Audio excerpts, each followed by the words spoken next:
Alors avant Iconoclast, j'étais en licence d'économie à la Sorbonne.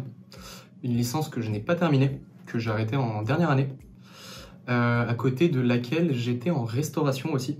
Donc j'ai fait à peu près 3-4 ans en tant que chef de rang dans un resto parisien, ce qui m'a déjà donné le goût du travail entre guillemets assez jeune et qui m'a conforté dans mon idée de me former rapidement pour accéder rapidement à un emploi. C'est vrai que ça peut être une question hyper intéressante, parce que faisant partie de la promo 1, on n'avait absolument aucun recul sur des résultats passés, potentiels ou autres. Pour être hyper transparent, à la base, c'était vraiment au feeling. C'était de l'audace mélangée à du challenge, mélangé à la découverte d'un nouveau domaine. Et j'ai effectivement pas du tout été déçu. Ça a été une expérience de folie. Et j'en vois les résultats maintenant. Alors pas du tout, j'étais pas du tout initié à la vente avant, et je pense qu'on tombe un peu aussi dans le préjugé du commercial en cravate avec sa case, sa mallette. Donc pas forcément ni de préjugés, mais ni de volonté de faire de la vente à la base.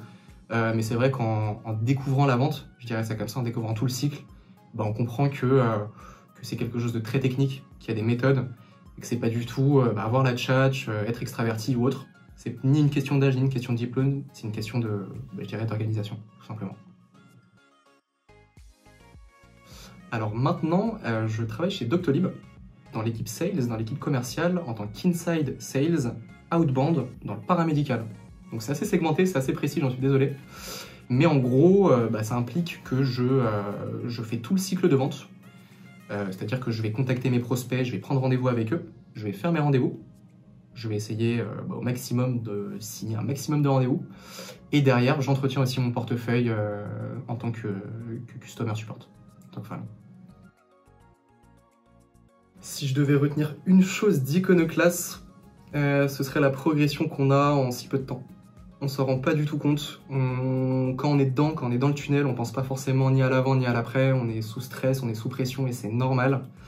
Mais je pense qu'une fois qu'on prend un peu de hauteur et qu'on se rend compte des progrès qu'on a fait en quelques semaines, voire quelques mois, c'est assez impressionnant en termes de déclic. Le déclic que j'ai eu quand justement je me suis rendu compte que j'avais le potentiel, tout autant que le mec à côté de moi que je pensais qu'il était beaucoup plus fort que moi.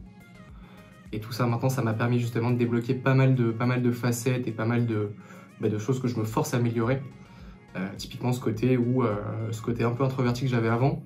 J'essaie justement de le gommer un peu pour reprendre justement des réflexes que j'ai appris dans la vente, à savoir creuser, à savoir creuser, à savoir creuser.